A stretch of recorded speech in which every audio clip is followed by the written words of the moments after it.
আজকের ব্লগটা থাকছে পহেলা বৈশাখ নিয়ে। পহেলা বৈশাখে আমরা কোথায় কোথায় ঘুরতে গেলাম এন্ড কি কি করলাম সবকিছু দেখাবো আজকের ব্লগে। আর ব্লগটা অনেক বেশি ইন্টারেস্টিং হবে, তো চলেন ব্লগটা শুরু করা যাক।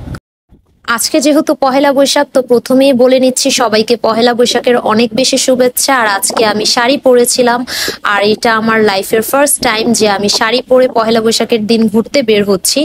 আগে নর্মালি এভাবেই আমি ড্রেস পরে ঘুরতে বের হতাম, বাট এটা ফার্স্ট টাইম যে আমি শাড়ি পরে বের হচ্ছি। আর আমরা সেনজিতে যখন উঠেছিলাম অনেক বেশি বাতাস ছিল, তাই আমার বোন একটু ভিডিও করছিল। আর আজকে আমরা চলে গিয়েছিলাম সোনারগাঁতে। তো এখানে আমরা সোনারগাঁ জাদুঘরের সামনে চলে এসেছি, আর এখানে মোটামুটি অনেক ভিড় ছিল। আর এদিকে আমাদের টিকিট কেনাও শেষ, এখন আমরা ভেতরে এন্ট্রি করব। আর জাদুঘরে ঢোকার আগে আমাদের মনে হচ্ছিল অনেক বেশি ভিড় ছিল, বাট আমরা যখন ভেতরে যাই তখন আমাদের মনে হয়েছে এতটাও ভিড় না, কারণ প্লেসটা যেহেতু বড় ছিল মানুষ বেশি থাকায়ও কোনো ধরনের কোনো প্রবলেম হয়নি। আর নর্মালি শুক্র শনিবারে যেমন মানুষ থাকে আজকেও আমাদের কাছে তেমনই লেগেছে, এর থেকে বেশি লাগেনি। আর সোনারগাঁ জাদুঘরে এই যে রাজবাড়িটা, এটা কিন্তু নতুন ওপেন করা হয়েছে। আগে হয়তো ছিল বাট এটার ভেতরে ঢুকতে দেওয়া হতো না, বাট এখন কিন্তু এটার ভেতরে ঢোকা যায় আর অনেক সুন্দর সুন্দর ছবিও তোলা যায়। তো আমরা ফার্স্টে ওই দিকটাতে যাব, আর ফার্স্টে এই রাজবাড়িটাতে আমরা ঢুকবো। আর এটাতে যাওয়ার জন্য কিন্তু আপনার টিকিট লাগবে। আর এই রাজবাড়িতে ঢোকার টিকিটের প্রাইস মেবি 100 টাকা করে ছিল। আর এটা সামনের থেকে দেখতে কিন্তু অনেক বেশি সুন্দর লাগছিল।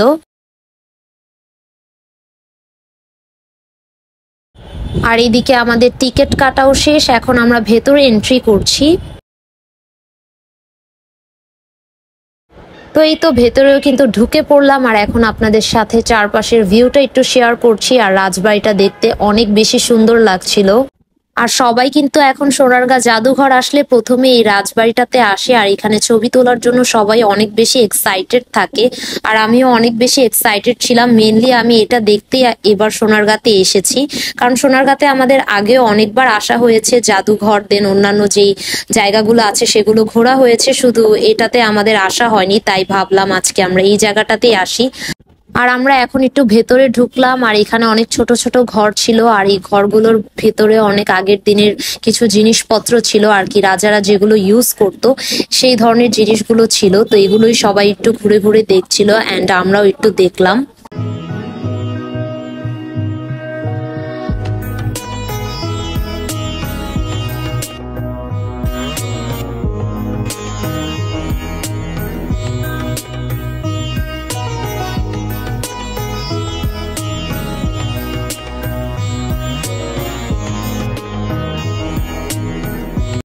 আর এখন আমরা একটু পুকুর পাড়ের এদিকটাতে এসেছিলাম, আর পুকুর পাড়টা কিন্তু অনেক বেশি বড় ছিল আর জায়গাটাও অনেক বেশি সুন্দর ছিল। তো এখানে এসে আমরা একটু ভিডিও করলাম অ্যান্ড আমাদেরও কিছু পিকচার্স তুলেছিলাম। আর এটা ছিল রাজবাড়ির যে পেছনের সাইডটা ছিল সেখানকার ভিউ। তো আমরা ওইখান থেকে বের হয়ে দেন পেছনেও একটু ঘোরাঘুরি করলাম।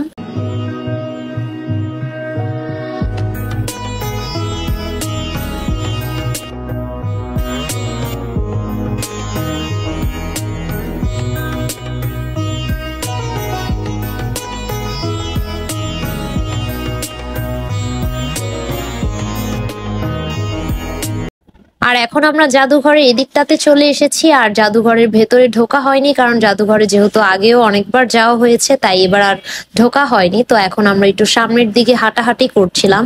আর যেহেতু পহেলা বৈশাখ ছিল, সব জায়গায় একটু পহেলা বৈশাখের ভাইব ছিল, অ্যান্ড অনেক পোস্টারও লাগানো হয়েছিল। আর এখন আমরা পানি কিনতে এসেছিলাম, আর আমরা যেহেতু অনেকক্ষণ হাঁটাহাঁটি করেছি আমাদের একটু পানির পিপাসা লেগে গিয়েছিল। তো এই তো এদিকে আমি একটু পানি খাচ্ছিলাম, আর ঠান্ডা পানি কিন্তু গরমের সময় খেতে অনেক বেশি ভালো লাগে। তো এখন আমরা এই দিকটাতে চলে এসেছি, আর এখানে অনেক সুন্দর করে পহেলা বৈশাখের ব্যানার টাঙানো ছিল।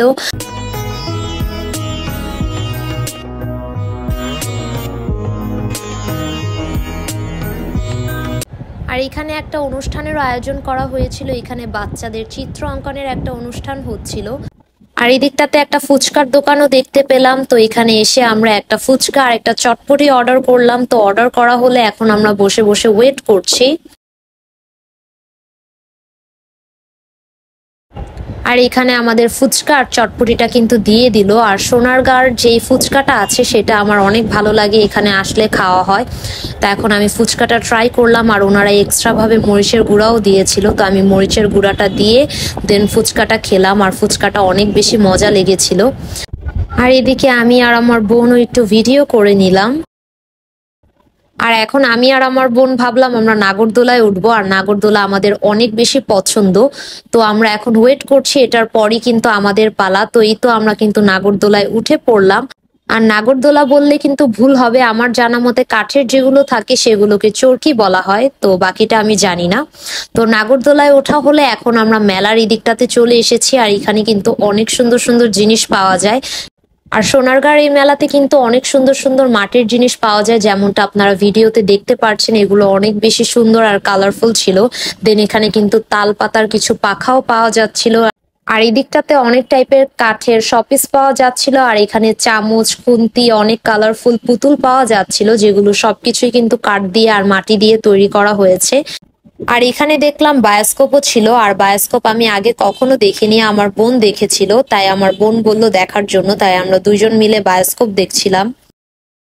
আর এখন আমরা পেয়ারা মাখা খাচ্ছিলাম, আর পেয়ারাটা অনেক বেশি মিষ্টি ছিল, যার কারণে খেতেও অনেক বেশি ভালো লাগছিল। তো সোনারগাঁ জাদুঘরে কিছুক্ষণ ঘোরাঘুরির পর এখন কিন্তু আমরা বেরিয়ে পড়ছি, আর আমরা এখন ডিরেক্ট চলে যাব হচ্ছে পানাম সিটিতে। তো পানাম সিটিতে যাওয়ার জন্য কিন্তু আমরা একটা অটোতে উঠে পড়লাম, আর পানাম সিটিতে যেতে মাত্র কিন্তু 5 থেকে 7 মিনিটের মতো লাগে এখান থেকে, এর থেকে বেশি লাগে না। আর পানাম সিটিতে আসতে না আসতে আমরা বাহিরের গেটের সামনে দেখলাম যে লেবুর শরবত পাওয়া যাচ্ছে। যেহেতু গরম ছিল, তো আমরা 2টা লেবুর শরবতও নিয়ে নিলাম। আর লেবুর শরবতগুলো অনেক ঠান্ডা ছিল, যার কারণে খেতেও অনেক বেশি ভালো লেগেছে। তো এখানে আমরা আম মাখা নিচ্ছিলাম, আর আমি বলেছিলাম অনেক বেশি ঝাল দিয়ে যাতে বানায়। তো গেট দিয়ে ঢোকার পর ফার্স্টেই কিন্তু আমাদের টিকিটটা কিনতে হবে, আর সামনেই কিন্তু টিকিট কাউন্টারটা ছিল। আর টিকিট কেনার পর দিন আমরা কিন্তু ভেতরে এন্ট্রি করব।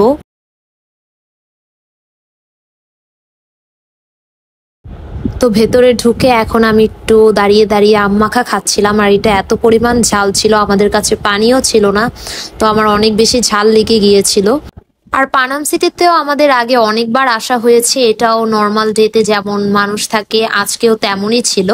আর মোটামুটি যেহেতু প্লেসগুলা বড়, এখানে খালি খালি ছিল, আর আপনারা ইজিলি হাঁটাচলা করতে পারবেন। তো এখানে আমি একটু ভিডিও বানাচ্ছিলাম, আর এই ধরনের ভিডিও আমার অনেক বেশি ভালো লাগে।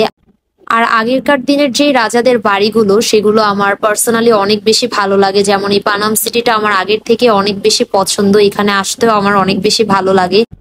তো আজকের ব্লগটি কিন্তু এ পর্যন্তই, আশা করি ব্লগটি আপনাদের কাছে ভালো লাগবে। আল্লাহ হাফেজ সবাইকে।